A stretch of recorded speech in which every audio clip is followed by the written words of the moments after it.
العالمین نے جد الانبیاء حضرت ابراہیم سلام اللہ علیہ کے بچپن سے لے کے آخر تک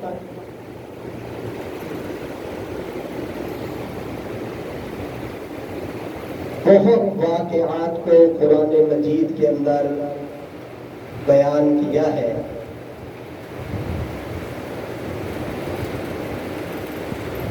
یہ ممکن تو نہیں ہے کہ جمعۃ المبارک کی ایک دو نشستوں میں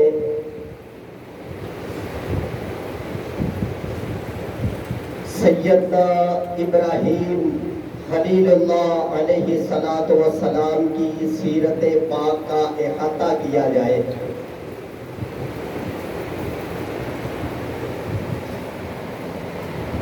ہم خلیل اللہ علیہ السلام کی سیرت پاک کے چند گوشے جو ہے وہ آپ کے گوش گزار کریں گے کہ مالک کائنات نے جس نبی کو اپنا خلیل قرار دیا ہے اور جس نبی کی نسل سے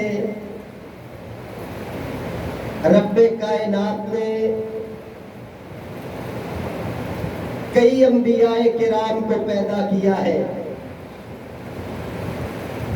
اور پھر اسی نبی کے نسب سے رب کائنات نے امام کائنات، خاتم النبیین، امام النبیین، امام المتقین، امام المجاہدین جناب محمد کریم صلی اللہ علیہ وآلہ وسلم کو بھی پیدا کیا۔ اللہ رب العالمین نے قرآن مجید میں ارشاد فرمایا وَمَن يَرْغَبُ عَن مِلَّةِ إِبْرَاهِيمَ إِلَّا مَن سَفِهَ نَفْسَهُ۔ کون ہے وہ شخص جو ملت ابراہیم سے اعراض کرے؟ ملت ابراہیم اللہ رب العالمین نے آخری نبی جناب محمد کریم صلی اللہ علیہ وسلم کی جو امت ہے، اس امت کو بھی ملت ابراہیم قرار دیا ہے۔ نبوت امام النبیین پر ختم ہو گئی، لیکن میں اور آپ ہم سب ملت ابراہیم کے دعوے دار ہیں۔ ملت ابراہیم کیا ہے؟ یہ سیرت ابراہیم ہے، اور سیرت ابراہیم علیہ السلام کیا ہے؟ سیرت ابراہیم علیہ السلام یہ ہے کہ اپنی زندگی کے بچپن سے لے کر اپنی زندگی کے پہلے سانس سے لے کر اپنی زندگی کے آخری سانس تک تمہاری زندگی کا سب سے بڑا محور، سب سے بڑا مرکز، سب سے بڑی محنت، سب سے بڑا کام، سب سے بڑی جدوجہد وہ اللہ رب العالمین کی توحید کی دعوت کو عام کرنا ہونا چاہیے۔ یہی جناب ابراہیم علیہ السلام کی سیرت کا خلاصہ ہے۔ پیدا ہوئے بہت چھوٹے، اس گھر میں پیدا ہوئے جس گھر کے اندر بت خانہ تھا، بتوں کو تراشا جاتا تھا۔ یہ اللہ تعالیٰ کی اپنی تقسیم ہوتی ہے۔ اپنی مرضی سے تو کوئی کسی گھر میں پیدا نہیں ہو سکتا. اپنی مرضی سے ایک بندہ چاہتا ہے کہ میں کسی ایسے گھر میں پیدا ہو جاؤں جو میری چاہت ہے. کوئی بندہ اللہ رب العالمین نے یہ دستور بندوں کے لیے نہیں بنایا. یہ اللہ کی مرضی ہے وہ کس گھر میں پیدا کرتا ہے. ہاں پیدا ہونے کے بعد آپ دیکھیں نبی صلی اللہ علیہ وسلم کے صحابہ کرام کو، اللہ کے رسول کے بیشتر صحابہ کرام مشرکین، ان کے والدین مشرکین تھے، بتوں کے پجاری تھے. اور یہ سب سے بڑی دلیل ہے کہ جد الانبیاء حضرت ابراہیم خلیل اللہ علیہ السلام، جس رب نے اس نبی سے، اس ابراہیم سے اپنی توحید کا بہت بڑا کام اللہ کی اس زمین پر لینا تھا، اتنا بڑا کام کہ قیامت تک اللہ رب العالمین نے جناب ابراہیم علیہ السلام کی دعوت توحید کو، انداز توحید کو، بیان توحید کو، سنن توحید کو اللہ رب العالمین نے اعمال امت اسلام میں زندہ رکھا ہے. وہ رب العالمین جناب ابراہیم علیہ السلام کو پیدا کر رہے ہیں کس گھر میں؟ جس گھر کے اندر صرف بتوں کی پوجا نہیں ہوتی، بتوں کو بنایا جاتا تھا، بتوں کو تخلیق کیا جاتا تھا، بتوں کو تعمیر کیا جاتا تھا. صرف بنایا نہیں جاتا تھا، تعمیر تخلیق نہیں کیا جاتا تھا، اس کا کاروبار ہوتا تھا، بیچتے تھے. سارے صنم قدوں کے اندر سب سے معروف بت کس کے تھے؟ جناب ابراہیم علیہ السلام کے والد کے بت تھے. اللہ کی مرضی ہے اسی گھر میں اللہ نے جناب ابراہیم کو پیدا کر دیا. اب ابراہیم علیہ السلام دن رات دیکھتے ہیں. اللہ نے سورہ الانبیاء کے اندر اس واقعے کو بیان کیا ہے کہ یہ نبی ابراہیم علیہ السلام جب اپنے باپ کو دیکھتے ہیں کہ بابا یہ روز لے کے جاتے ہیں بتوں کو فروخت کرنے کے لیے، بتوں کی یہ خوبیوں کو بیان کرتے ہیں، یہ فلاں بیماری سے شفا کا بت ہے، یہ اولاد دینے والا بت ہے، یہ رزق دینے والا بت ہے، اس کی خوبی یہ ہے، اس کی خوبی یہ ہے. یہ سارا کچھ کس گھر میں ہو رہا ہے؟ جس گھر میں رب کائنات نے جناب ابراہیم علیہ السلام کو پیدا کیا. اب اللہ کا نبی ابراہیم اپنے بابا سے پوچھ رہا ہے، سوال کرتے ہیں. اللہ نے یہ سوال قرآن مجید کے اندر بیان کیا، وَلَقَدْ آتَيْنَا إِبْرَاهِيمَ رُشْدَهُ مِن قَبْلُ وَكُنَّا بِهِ عَالِمِينَ. اللہ فرماتے ہیں میں نے ابراہیم علیہ السلام کو ہدایت پہ رہنمائی کی تھی، رشد پہ رہنمائی کی تھی، توحید پہ رہنمائی کی تھی. اور وہ ابراہیم علیہ السلام اپنی دعوت کا آغاز اپنے گھر سے کر رہے ہیں.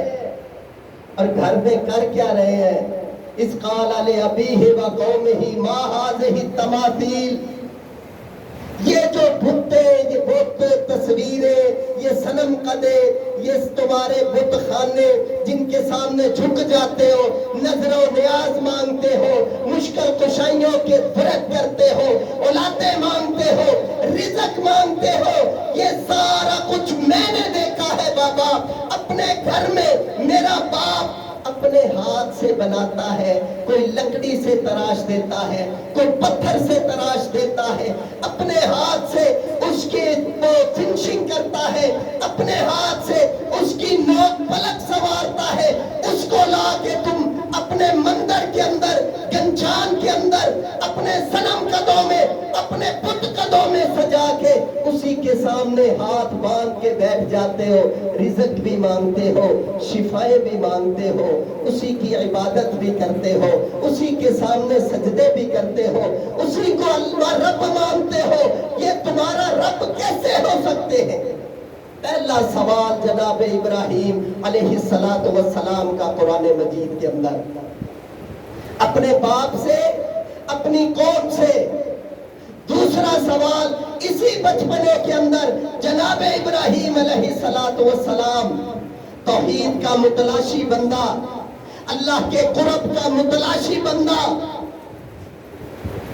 کہ یہ بت جو بناتے ہیں یہ رب نہیں ہو سکتے، جو پیدا کرتا ہے، جو رزق دیتا ہے، جو بولنے سننے کی قوت عطا کرتا ہے، یہ کیسے ہو سکتا ہے کہ وہ خود بولنے اور سننے کی قوت سے محتاج ہو؟ جو دنیا کو چلنے پھرنے کی طاقت دیتا ہے، یہ کیسے ہو سکتا ہے کہ وہ خود چلنے پھرنے کی طاقت کا ہی محتاج ہو؟ یہ میرے رب نہیں ہو سکتے۔ گھر میں بیٹھے ہیں، دیکھتے ہیں دن کی یہ روشنی ہے، یہ رات کے اندھیرے ہیں، کبھی چاند آ جاتا ہے، کبھی ستارے آ جاتے ہیں، کبھی سورج آ جاتا ہے۔ ستاروں کو دیکھا، کہا شاید یہ جو آسمان پہ چمک رہے ہیں یہ میرے رب ہوں گے۔ چاند، یہ ستارے آسمان پہ ٹمٹما رہے تھے کہ سورج یہ چاند نکلا، چاند کا نکلنا تھا، چاند کی روشنی نے ستاروں کی روشنی کو مدھم کر دیا۔ جناب ابراہیم کہتے نہیں، یہ روشنی زیادہ ہے، یہ روشنی جس کی وجہ سے ستاروں کی روشنی مان پڑ گئی، ہو سکتا ہے یہ میرا رب ہو۔ دن کا اجالا ہوا، سورج نے اپنا آپ دکھایا، چاند بھی غائب ہو چکا تھا، باندھ پہ سورج چمک رہا تھا۔ جناب ابراہیم نے کہا شاید یہ میرا رب ہو، اس کی وجہ سے آسمان کی ساری وہ چاندنی جو چاند کی وجہ سے تھی، آسمان کی ساری وہ روشنی جو ستاروں کی وجہ سے تھی، ساری ختم ہو گئی۔ دنیا اتنے بڑے اجالے میں آ گئی، مغرب کا وقت ہوا، سورج بھی غروب ہو گیا۔ جناب ابراہیم سمجھ گئے کہ نہیں، جو غروب ہو جائے وہ رب نہیں ہوتا، جس پہ زوال آ جائے وہ رب نہیں ہوتا، جو کمزور ہو جائے وہ رب نہیں ہوتا، جس کے نور مدھم پڑ جائے، جس میں کمزوریاں آ جائیں وہ رب نہیں ہوتا۔ اب جناب ابراہیم علیہ السلام کی یہ دوسری دعوت گھر کے اندر، قوم کے اندر، تیسری دعوت ابراہیم علیہ السلام کی اللہ رب العالمین کے حکم سے مالک کائنات نے کہا ابراہیم باپ کو دعوت۔ جناب ابراہیم کی باپ کو دعوت، گھر کو دعوت، قوم کو دعوت، تیسری دعوت ارباب اقتدار کو دعوت، حکمران کو دعوت، والی علاقہ کو دعوت۔ اب یہ نمرود تھا، ابراہیم علیہ السلام سے اس کا مناظرہ شروع ہو گیا۔ جناب ابراہیم سے کہتا ہے کہ تم کس رب کی بات کرتا ہے؟ ابراہیم علیہ السلام فرماتے ہیں میں تمہیں اس رب کی دعوت دیتا ہوں جس رب کے اندر یہ خوبی ہے کہ وہ زندہ بھی کرتا ہے اور مارتا بھی ہے۔ زندگی اور موت میرے رب کے ہاتھ میں ہے۔ اب یہ نمرود تھا، وقت کا اتنا بڑا حکمران تھا، اس نے ایک سزائے موت کا قیدی اس کو آزاد کر دیا، جس کے نام کا پروانہ موت کا کٹ چکا تھا اس کو آزاد کر دیا۔ ایک اچھے بھلے انسان کو پکڑ کے مار دیا۔ کہتا ہے اس زندگی موت کی بات کرتا ہے؟ یہی اگر زندگی اور موت تو سمجھتا ہے یہ قدرت کا کام ہے، یہ رب کا کام ہے، یہ اس کا کام ہے جس کی حاکمیت اعلیٰ ہے، یہ اس کا کام ہے جو رب کائنات ہے، تو دیکھ تیرے سامنے اگر میں چاہتا یہ مرنے والا تھا، اس کے نام کا سزائے موت تھی، میں نے اس کو آزاد کر دیا، اس کو زندگی میں نے دی کہ نہیں دی؟ یہ بندہ چنگا بھلا پھر رہا تھا، میں نے پکڑا اس کو قتل کروا دیا، اس کو موت دی کہ نہیں؟ اللہ اکبر. آگے بھی اللہ نے جناب ابراہیم کو کھڑا کیا تھا. نبی ابراہیم علیہ السلام نے ارشاد فرمایا نمرود تیرے ہاتھ میں تو کہتا ہے کہ یہ زندگی اور موت ہے. اب میں تمہیں کہتا ہوں کہ میرا رب وہ ہے جو سورج کو مشرق سے نکالتا ہے. اگر تو رب ہے تو لا اسی سورج کو مغرب سے نکال کے دکھا. قرآن کہتا ہے فَبُہِتَ الَّذِي كَفَرَ. نبی ابراہیم کا یہ کہنا تھا. اب حق یہ تھا کہ دلیل کا جواب دلیل سے دیا جاتا. اب انداز یہ ہونا چاہیے تھا کہ نبی ابراہیم کی بات کا اسی انداز کے ساتھ جواب دیا جاتا. اللہ نے کہا فَبُہِتَ الَّذِي كَفَرَ. نبی ابراہیم کا چیلنج ایسا چیلنج تھا. نمرود تو کیا ساری کائنات کی قوتیں مل جائیں, ان قوتوں کے اندر بادشاہتیں بھی ہو, ان قوتوں کے اندر علم بھی ہو, ان قوتوں کے اندر ٹیکنالوجیز بھی ہو, ان قوتوں کے اندر عبادتیں بھی ہو, زہد ورع بھی ہو, ساری کائنات کے عابد مل جائے, ساجد مل جائے, راکع مل جائے, تلاوتیں کرنے والے مل جائے, ساری کائنات کے سائنسدان مل جائے, عیسائی مسلمان دنیا کی 8 ارب آبادی ساری جمع ہو کے اس ایک کام پہ متفق ہو جائے کہ ہم سورج اللہ مشرق سے نکالتا ہے, ہم مغرب سے نکالیں گے. کیا یہ سارے اللہ کا مقابلہ کر کے مغرب سے نکال لیں گے؟ اللہ نے کہا فَبُہِتَ الَّذِي كَفَرَ. نبی ابراہیم نے ایسی دلیل دی جس نے کفر کی بالکل تباہی اڑا کے رکھ دی. قیامت تک ابراہیم علیہ السلام کی یہ دلیل قیامت تک ان مشرقین کے لیے. یہ دنیا کے اندر ہندو 3 کروڑ خداؤں کے پجاری ہیں, 3 کروڑ خداؤں کے پجاری. آپ اندازہ کریں, اللہ کی قسم اگر مجھے اور آپ کو صرف یہ سمجھ آ جائے کہ میرے اللہ نے میرے اوپر یہ کتنا بڑا احسان کیا ہے کہ مجھے اللہ تعالیٰ نے ان ساری مصیبتوں سے بری ذمہ کیا ہے. میں ہر بت کے سامنے سجدہ نہیں کرتا, میں اللہ کی مخلوق کو اپنا مشکل کشا نہیں مانتا. میں سمجھتا ہوں کہ یہ جو حجر شجر یہ اپنے ہاتھوں سے یہ رام گھنشان بنا کے مندروں میں سجا کے ان کے سامنے دیے جلا کے گھنٹے بجا کے یہ سارا کچھ کرنے والے کمبخت یہ مشرقین ہے. جگہ جگہ پہ ذلیل ہوتے ہیں, واللہ جگہ جگہ پہ ذلیل ہوتے ہیں. پتھروں کی پوجا کرتے ہیں, درختوں کی پوجا کرتے ہیں, سانپ کی پوجا کرتے ہیں, بندروں کی پوجا کرتے ہیں. آپ نے ہنومان کا نام سنا ہوگا, ہنومان گھنشان کا نام سنا ہوگا, آپ نے کالی ماتا کا نام سنا ہوگا.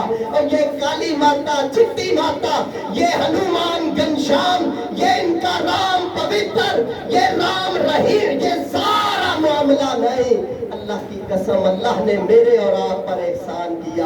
اللہ نے کہا لا الہ الا اللہ وحدہ لا شریک لہ لہ الملک و لہ الحمد. اس اللہ کی یہ شان ہے, تؤتی الملک من تشاء و تنزع الملک ممن تشاء و تعز من تشاء و تذل من تشاء. ایک اللہ ہے احد, اللہ الصمد, لم یلد ولم یولد ولم یکن لہ کفوا احد. نہ اس نے کسی کو جنا, نہ اس کو کسی نے جنا. اکیلا ہے, بے نیاز ہے, جس کو چاہتا ہے عطا کرتا ہے, جس کو چاہتا ہے روک لیتا ہے.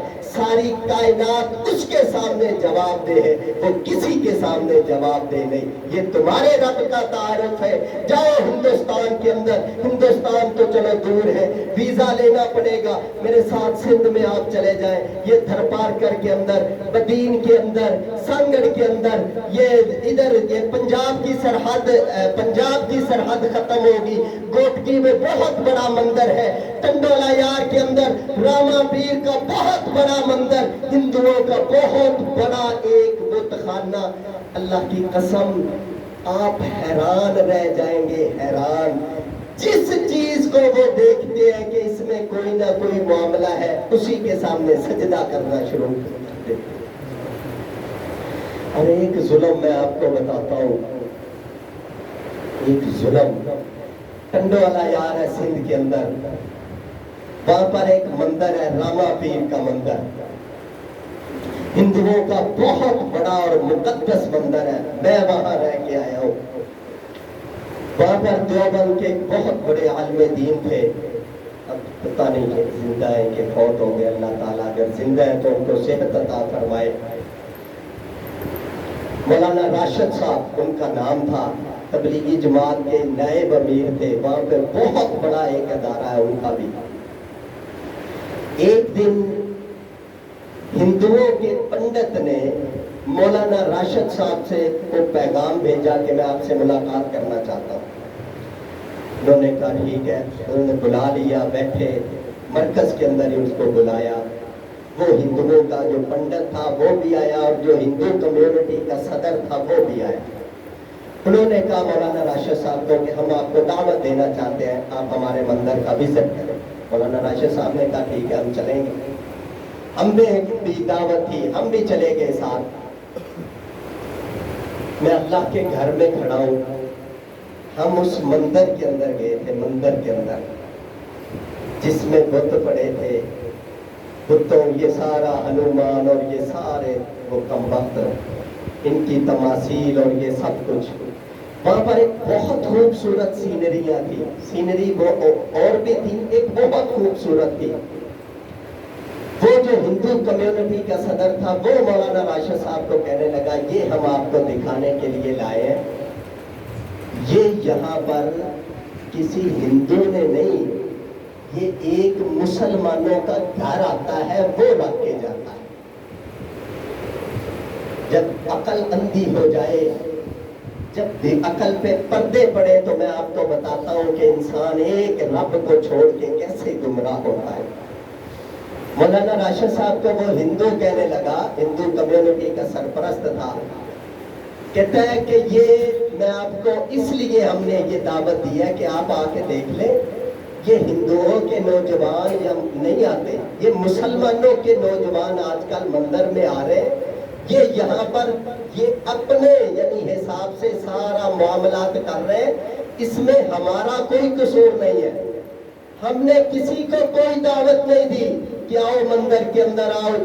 یہاں لاہور میں بیٹھے شاید یہ ساری چیزیں آپ کو بہت انہونی لگتی ہو، لیکن آپ جائیں، میں آپ کو دعوت دیتا ہوں کہ جا کے دیکھیں، ان مندروں کے اندر مسلمانوں کی عورتیں جا کے نظر نیاز بھی دیتی ہیں اور وہاں پہ منتیں بھی مانگتی ہیں۔ مسلمانوں کی عورتیں، عقیدہ ان کا کیا ہے؟ وہ کہتے ہیں دیکھو، ایک یہ مدار ہے، دربار ہے کسی بزرگ کا، لال شہباز قلندر 7 کے اندر، اس دربار کے اندر آپ کے علم میں ہوگا شاید کہ اس کو صرف مسلمانوں کا پیر نہیں کہا جاتا، یہاں پر جتنی بڑی تعداد مسلمانوں کی ہوتی ہے اتنی بڑی تعداد ہی یہاں پر ہندوؤں کی ہوتی ہے۔ بالکل اسی طرح یہ ٹنڈو والا یار کے اندر میں برسر ممبر مسجد میں کھڑا ہو کے اتنے لوگوں کی موجودگی میں آپ کو اللہ کی توحید کی دعوت دینے کے لیے یہ بات بتا رہا ہوں کہ وہ مندر ہے راما پیر کا مندر، سندھ کے اندر اگر کسی کا لنک ہے ٹنڈو والا یار میں، حیدرآباد کے بالکل قریب، حیدرآباد میرپور خاص کے راستے میں یہ ضلع آتا ہے، ٹنڈو والا یار بڑا معروف ہے، وہاں پر یہی یعنی ٹنڈو والا یار کا سب سے معروف جو جگہ ہے وہ راما پیر کا مندر ہے۔ وہاں پر مسلمانوں کے نوجوان اور مسلمانوں کی عورتیں جاتی ہیں اور جا کے نظر نیاز چڑھا کے منتیں مانگ کے آتے ہیں۔ وہ ہندوؤں کا پنڈت کہنے لگا کہ پھر آپ ہمارے اوپر یہ کرتے ہیں، یہ یعنی جلسے جلوس اور یہ سب کچھ، ان کو ہم لے کے نہیں آئے، خود آئے ہیں، آپ ان کو سمجھائیں کہ یہ مسلمان ہمارے مندر میں نہ آیا کریں۔ یہ ہے گمراہی، یہ ہے ذلت کی انتہا کہ وہ مسلمان جس کو اللہ نے لا الہ الا اللہ کا عقیدہ دیا ہو، جس کو اللہ نے ملت ابراہیم کا عقیدہ دیا ہو، جس کو اللہ نے نبی رحمت کو امتی بنایا ہو وہ مسلمان مسجد کو چھوڑ کے مندر کے اندر چلا جائے؟ اب ابراہیم علیہ السلام کہتے ہیں کہ یہ تو لا اگر سورج کو نکال سکتا ہے تو نکال، فبہت الذی کفر، یہ کافر پریشان ہوا۔ اب اس نے کیا کیا؟ یہ ابراہیم علیہ السلام کی سزا دینے کا سوچ رہا ہے، حکومت کے سامنے کھڑا ہو رہا ہے، یہ حکمران کو چیلنج کر رہا ہے اور پھر حکمران کے مذہب کو چیلنج کر رہا ہے، اس کی یہ جرأت۔ اب کیا ہو رہا ہے؟ اب یہ قوم کے نوجوان، ابراہیم بھی نوجوان ہے، انہوں نے ایک دعوت میں ابراہیم علیہ السلام کو انوائٹ کیا، جناب ابراہیم نہیں گئے، یہ سارے چلے گئے۔ ابراہیم علیہ السلام جب اللہ کی توحید کا جذبہ انسان کے دل کے اندر ہو، پھر انسان اپنی زبان کو دعوت سے نہیں روکتا۔ اللہ نے پھر انسان کے اندر یہ ایسا سسٹم رکھا ہوا ہے کہ اس کو گھن آنے لگتی ہے، اس کو انتہائی نفرت ہونے لگتی ہے ان چیزوں سے جو چیزیں اللہ کی توحید کو چھوڑ کے انسان کو شرک کی طرف مائل کرتی ہیں۔ اب ابراہیم علیہ السلام ایک بت خانے کے اندر چلے گئے۔ اس بت خانے کے اندر ابراہیم علیہ السلام نے دیکھا کہ یہ کوئی کہاں کھڑا ہے، کوئی کہاں بیٹھا ہے، کسی کو کیا بنایا ہوا ہے۔ اللہ اکبر، قرآن مجید کہتا ہے ابراہیم علیہ السلام کی دعوت اور جوش توحید نے یہ گوارا نہیں کیا، انہوں نے سارے ہی بتوں کو توڑ دیا۔ اب نبی ابراہیم کا اس بت خانے میں بتوں کو توڑنا تھا۔ یہاں پر ابراہیم علیہ السلام کی دعوت کا وہ موقع، وہ معیار شروع ہوتا ہے جس کو کہتے ہیں ٹکراؤ میں آ کے دعوت۔ یہ ابراہیم علیہ السلام پر ایسا موقع آ گیا جس موقع کے اوپر اکیلا ابراہیم اللہ کی زمین پر تھا، کوئی ابراہیم کا ساتھ دینے والا نہیں تھا۔ قوم تو بکھر گئی، قوم کا آپے سے باہر کہ اس انسان کی یہ جرأت۔ اب یہ لوگ مشرکین تھے اور مشرک اپنے عقیدے میں اسی طرح ہی پختہ ہوتا ہے جس طرح ایک موحد عقیدہ توحید کے اندر پختہ ہوتا ہے۔